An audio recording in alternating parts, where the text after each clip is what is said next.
Muy bien. Amigos, ¿cómo están ustedes? Una vez más acá en su segmento Haciendo Cuentas. Y hoy Haciendo Cuentas tenemos para nuestro segmento algo bien importante, que es la presentación de un amigo chileno, que de alguna manera esta es los primeros enlaces que estamos haciendo, precisamente aprovechando la tecnología con el mundo, para poder realmente saber qué está pasando en otras latitudes y con personajes lógicamente importantes. Hoy tenemos con nosotros la grata presencia del doctor Alfredo Sfeiner, quien es chileno, quien radica lógicamente en Chile, pero hay algo que me da mucho la atención, independientemente de su currículum, que lo he compartido un poco ya en Facebook, es que entre todas las cosas, y eso vamos a platicar hoy, es un sacerdote maya. Fíjese usted, chileno, es un sacerdote maya, y ya nos va a contar la historia. Pero aparte de ello, también es fundador de un instituto que se dedica precisamente a fomentar la paz, y una de las cosas que tal vez más nos llamó la atención en ese sentido era el hecho mismo de la inclusión de ciertos valores en el tema de los negocios, la política. Y por supuesto, creo que eso está de alguna manera interrelacionado con una nueva forma y una expectativa de vida que quisiéramos que se pudiera dar en algún momento. Una de las cosas que yo estoy convencido es que si no hubiésemos personas soñadoras, tal vez el mundo sería peor. No es que hayamos todavía contribuido con mucho, pero estoy convencido que otros lo han hecho. Y Alfredo, pues posiblemente sea uno de ellos. Así es que, Alfredo, sin más, te damos la más cordial bienvenida. Qué gusto saludarte. ¿Qué hora es en Chile ahorita? En este momento son las 12 del día, Carlos, y muchas gracias por esta invitación. Estoy muy contento de estar contigo en este programa. Qué bueno, Alfredo. A ver, contanos entonces un poco sobre el tema. Empecemos, como ayer se celebró el Día de la Paz Mundial y parte de tus actividades han estado relacionadas con ese tema. ¿Lo celebraron de alguna forma? ¿Hay alguna expectativa hacia el futuro de qué es lo que o cómo deberíamos de poder lograr la paz? Mira, como dices tú, ayer fue Día Internacional de la Paz y quiero agregarle un subtítulo, ¿no? Que también le da la ONU, la no violencia, como un subtítulo de la celebración. Creo que todos estamos en un punto de inflexión donde hay demasiado conflicto, demasiada violencia de muchos tipos. Violencia personal, violencia comunitaria, violencia económica, violencia política, en fin, el tema armamentista, las armas nucleares en el planeta, las grandes discusiones entre los países líderes que no llega a ningún término, la crisis sanitaria que estamos viviendo todos hoy día, en fin, estamos viviendo muchas formas de violencia y ayer nosotros conmemoramos el Día Internacional de la Paz con muchísimas actividades. Primero, un gran silencio por la paz mundial que estuvo en muchos países del mundo. Después entramos en foros con los educadores por la paz, con directoras de colegios, para ver cómo traer currículum de paz, cómo entrar en el tema de la paz dentro de la malla curricular de muchas escuelas, tanto urbanas como rurales. Tuvimos un gran foro de muchos pueblos originarios en los cuales se discutía cuáles son los elementos, cuáles son los instrumentos para llegar a la paz, y va a haber una serie de 6 foros, ¿no es cierto?, que terminan el 5 de octubre sobre el tema pueblos originarios, sabiduría ancestral y la paz. Hemos hecho declaraciones editoriales en los diarios, en fin, conectando muchos países, incluyendo Guatemala. Esto no es para ahora nomás, esto no es como, digamos, un solo punto en el tiempo. Lo que estamos todos tratando, y creo que de eso compartimos tú y yo mucho, es con la construcción de una nueva humanidad. O sea, cómo realmente nos vamos a entender en un momento que tenemos más de 8.000 millones de habitantes y que en unos años más vamos a ser más de 10.000 millones de habitantes. ¿Cómo construimos una nueva humanidad con paz y no violencia? Y eso significa, en primer lugar, traer una nueva conciencia colectiva al planeta. Esto es vital. Ya no somos 10 personas, somos millones y millones de personas. Cuando yo era niño, habían 5 o 6 ciudades con más de 10 millones de habitantes. Ahora hay cientos de ciudades con más de 10 millones de habitantes.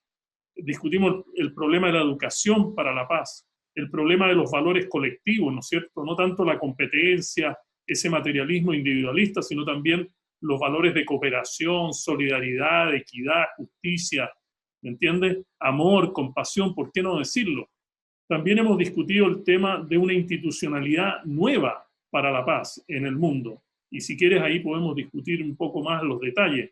Estoy dando un poco el mapa, ¿no es cierto?, que estamos caminando.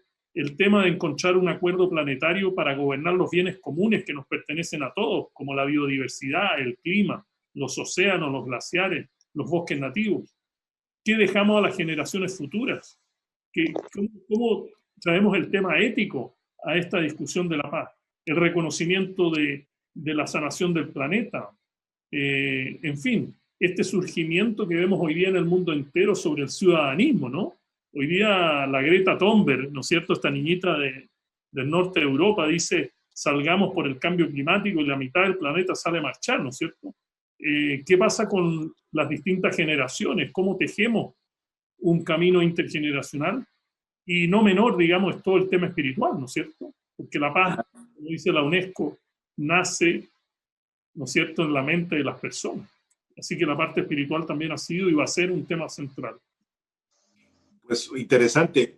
A mí me da la impresión, un poco escuchándote, en el sentido, sobre todo cuando decías los bienes comunes que nos pertenecen a todos. Tal vez, digamos, es un poco la forma en cómo lo planteemos o lo digamos, porque yo estoy de acuerdo en el sentido que de alguna manera estamos estableciendo esa forma de cómo queremos decirlo. O sea, no es que sea mío como tal, que sea mi propiedad, sino que sea algo que nosotros sabemos que es común y el cuidado de ello nos va a beneficiar a todos. Esa es una de las cosas más importantes.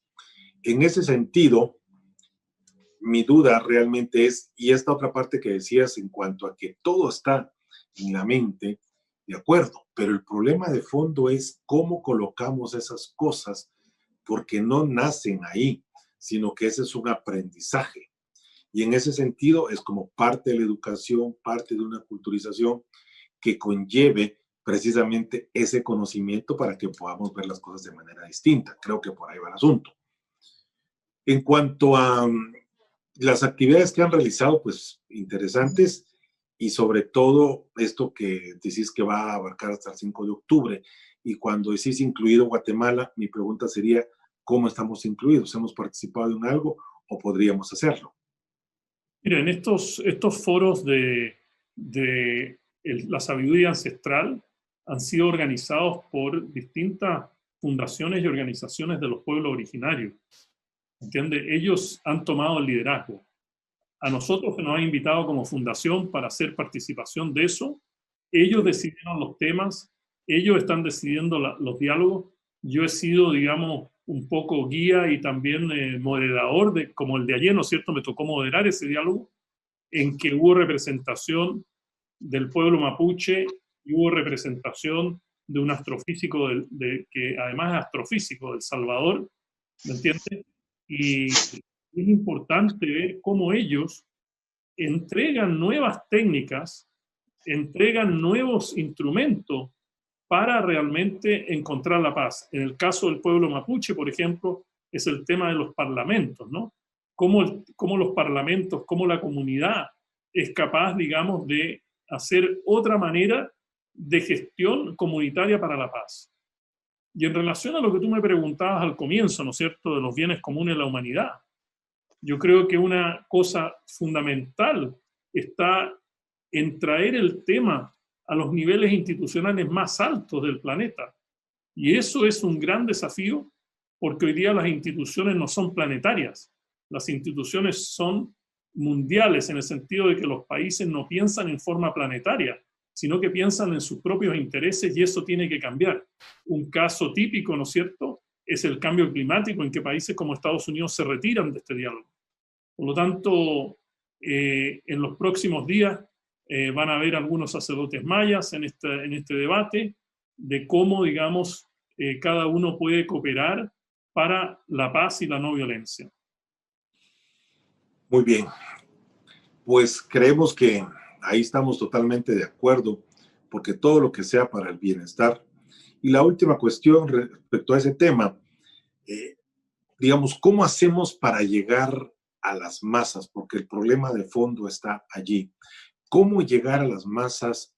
Porque, por ejemplo, nosotros acá en Guatemala, y yo en lo personal a través de muchas actividades que realizo, sostengo que nuestro problema como país no intervenimos mucho en función del cambio climático, porque no tenemos emisiones, sino que nuestro problema es más local. Nuestros ríos están destruidos, nuestros mares están abastecidos con esos desperdicios que llegan a través de los ríos, pero dedicarnos a limpiar los ríos como que no tiene mucho sentido pensando que esa es la solución, sino que esa es una parte, pero la parte principal es la concientización de la gente para que no tire las cosas y que haya una forma de poder, digamos, disponer de eso. Entonces, esa parte es la más importante, o sea, cómo concientizar a las masas.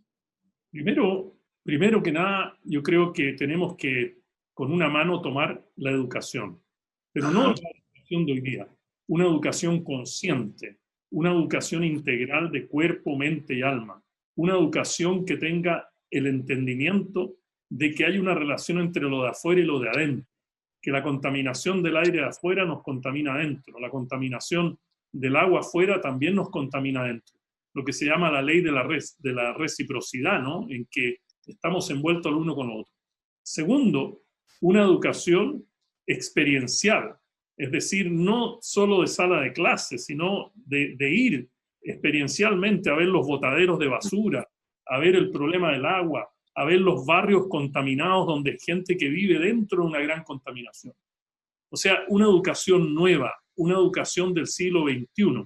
Y hoy podemos avanzar rápidamente con un cambio en la gramática social. Y ustedes, Carlos, en el ámbito de la comunicación, de la televisión, de la radio, de los medios sociales de comunicación, tienen una oportunidad histórica de cambiar la gramática social.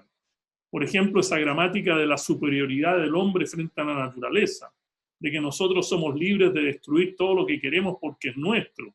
Si yo soy propietario de este bosque, corto los árboles que tienen 3.000 años.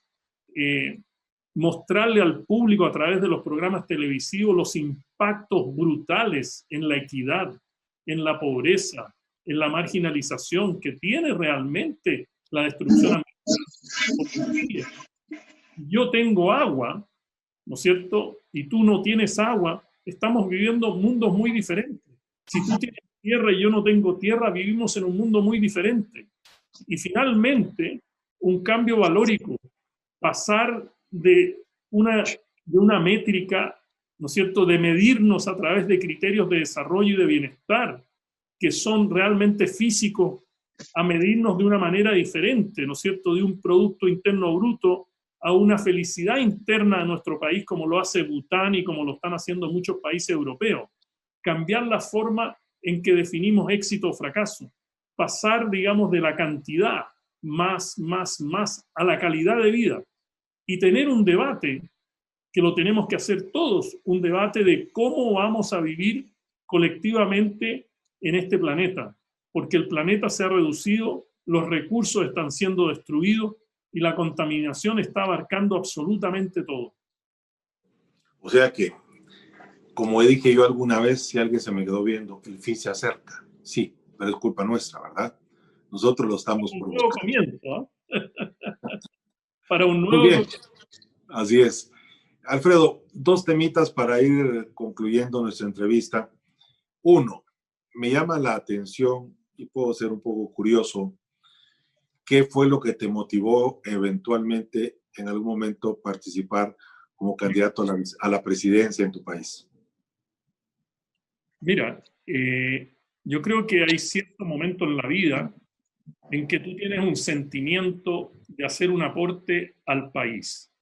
Yo viví mucho tiempo afuera. Como tuviste mi currículum, yo volví a Chile el año 2009. Yo fui director del Banco Mundial, trabajé ahí 30 años, tuve maestría y doctorado también en el extranjero, o sea, pasé un periodo de 30 y tantos años, casi 40 años afuera. Volví a Chile. Yo fui uno de los primeros doctores en economía ambiental en América Latina. Fui el primer economista ambiental del Banco Mundial. Y cuando llegué a Chile, se me acercó a mí el Partido Verde, ¿no? a decirme, mire, hay que presentar otra visión de país, hay que presentar otros valores, y esto lo podemos hacer a través de la política. Yo pensé mucho en ese desafío, y yo tenía dos caminos. Un camino el negocio, ¿no es cierto? Hacerlo a través de los empresarios, del sector privado, de quienes están realmente, en el fondo, o conservando o destruyendo el medio ambiente, o la política. En ese momento decidí la política y entré de candidato presidencial para las elecciones del 2013, y fue una experiencia extraordinaria. No fácil, pero muy, muy realmente capitalizadora, en el sentido que encontré en todos los rincones de Chile un interés fundamental por mantener y conservar el medio ambiente. Porque si tú le preguntas a una mujer en Guatemala, de área rural, ¿cuál es su capital? Ella te va a decir, son mis árboles, es mi noria de agua, es mi invernadero, donde yo cultivo mis hortalizas, es mi terruño, son mis animales. Por lo tanto, esto tenía una connotación social muy, muy vital, y me lancé de candidato, recorrí el país, encontré que había muchos Chiles, que no había un solo Chile, que realmente tenía que conocer mucho más el país, pero la respuesta fue muy grande. Sin embargo, creo que había como todavía un desconcierto que no fue fácil de explicar entre una aproximación política de una sociedad sustentable con lo que la gente tradicionalmente escucha, que es el empleo, el crecimiento económico, el consumo, el dinero. Eso no se logró en tan corto tiempo, digamos, desenmascarar, pero hoy día yo creo que el país está preparado para eso, dada la crisis del clima, dada la crisis del COVID, da una cantidad de cosas. Yo creo que la gente está entendiendo de que la alimentación sana, el clima, el agua, el aire, la vivienda, en fin, los árboles, las flores, los animales son parte integral de nosotros. Y más aún, en los jóvenes y en los niños. Son generaciones nuevas que traen otra mentalidad y están muy conectados con la naturaleza. Bueno, pues creo que esa es una lucha que debe ser incesante, ¿verdad? El otro tema que me llama mucho la atención por la parte que hemos platicado, la espiritualidad y todas esas cuestiones, y que ya te he comentado de cómo, pues en lo personal estoy muy interesado en los temas mayas para rescatar esa parte, digamos, la parte científica, la parte que nos pueda sentir orgullosos. Y entonces me llama la atención cómo un chileno se vuelve sacerdote maya. Gracias por la pregunta, me honra profundamente ser sacerdote maya, pero el sacerdocio maya no lo defino yo, lo definen los abuelos, lo definen los taitas, lo definen los grandes maestros mayas. No hay una universidad donde te digan a ti, mira, aquí tiene un título de. Yo entré en un camino hace casi 30 años en el sacerdocio maya. Yo sentía antes que yo necesitaba eso, que era algo muy especial. Yo no sé si tuve una vida maya o no, pero yo creo en la reencarnación y por lo tanto sentía ese deseo. Y un día fui invitado a El Salvador a dar una conferencia magistral con el presidente de la República sobre medio ambiente, el tema que tú has estado tratando en este programa, y habían varios sacerdotes mayas, y un matrimonio me dijo, mire, ¿quiere venir a una sesión a un juego maya? Yo le dije, encantado. Y ahí llegué a las 3:30 de la mañana y fuimos a hacer eso, y ella empezó a hacer cosas que yo no sabía, ahora yo las sé, las conozco después de 30 años, ¿no? Ella estaba haciendo astrología con las velas, ¿no? Y de repente se da vuelta y me dice, no, pero es que tú eres un sacerdote maya, tú tienes que ir por el camino del sacerdocio maya. Y así empezó. Estuve con el abuelo Vicente Morán, ¿me entiende? Que ya desgraciadamente dejó su cuerpo y se fue. Y hoy día mi gran maestro es Fermín Gómez, quien me ha dado una gran cantidad de conocimiento, y en mi último viaje a Guatemala se me pidió que fuera embajador del mundo maya, y estoy muy contento de hacer eso. Fue anunciado en Centroamérica. Pero yo no estoy solamente como sacerdote maya en el ámbito social. Yo creo que para mí la más grande conexión con el mundo maya ha sido el camino espiritual maya, digamos, el entendimiento de la cosmovisión maya, cómo uno ve el mundo, cómo ve uno la humanidad, el ser humano. Y también es muy importante los valores mayas, los sistemas de gobernanza política ancestral, el tema de la astrología, las matemáticas, la agricultura, el desarrollo de comunidades y nuestra conexión con el origen, ¿no? Porque realmente eso es muy importante. Como yo he dicho muchas veces, el que no está conectado a origen nunca conoce su destino, ¿no? Y creo que la gente piensa que lo maya es ancestral, pero confunden lo ancestral con lo que está afuera, ¿no? Con lo que ya no sirve. Y yo creo que es todo lo contrario. El futuro del mundo reclama una concepción valórica diferente, reclama un entendimiento de la relación del ser humano con la naturaleza diferente, reclama formas de hacer política diferente, economía diferente, instituciones diferentes. Y creo que este cuerpo maya, este cuerpo sagrado de la sabiduría maya, representa nuestro camino del futuro de la humanidad. Y estoy muy contento de ser sacerdote maya y quiero decirte, Carlos, que es una gran responsabilidad. Es una gran responsabilidad llevar ese camino y ese espacio para la transformación del mundo. Bueno, pues muchas gracias. Te anticipo que nos vamos a aprovechar de que seas embajador para ver qué proyectos podemos realizar en ese tema. Nosotros tenemos acá precisamente algo bien importante que ya lo vamos a platicar. A ver si te interesa involucrarte con nosotros precisamente para poder difundir toda esa ciencia que es parte del orgullo que queremos rescatar, pues como personas que nacimos en estos poblados donde se supone que estuvieron los mayas 2000 años antes de Cristo, ¿verdad? Claro. Pues bueno, Alfredo, muchísimas gracias por la oportunidad de poder platicar con vos. Ha sido muy interesante y pues nos tenemos que despedir. Así es que algo que querrás decir para el final. Sí, mira, primero agradecerte, me encanta conocerte, creo que tenemos mucho en común, creo que hoy día no podemos separarnos, creo que todos tenemos una responsabilidad compartida sobre la paz, la estabilidad, la igualdad, y creo que traer el mundo maya, traer este conocimiento maya del futuro, traer los conocimientos de los países, el que tú y yo estemos a más de 18.000 kilómetros de distancia y le estemos hablando a tu público, me parece de un goce infinito. Yo quiero terminar con una frase que es muy importante. Paz en todo, todo en paz. Muchas gracias. Igualmente paz para vos. Que estés bien. Nos seguimos platicando entonces, Alfredo. Gracias. Gusto en saludarte. Y ahí, saludos a César también. Abrazo. Que va a estar por ahí sintonizando.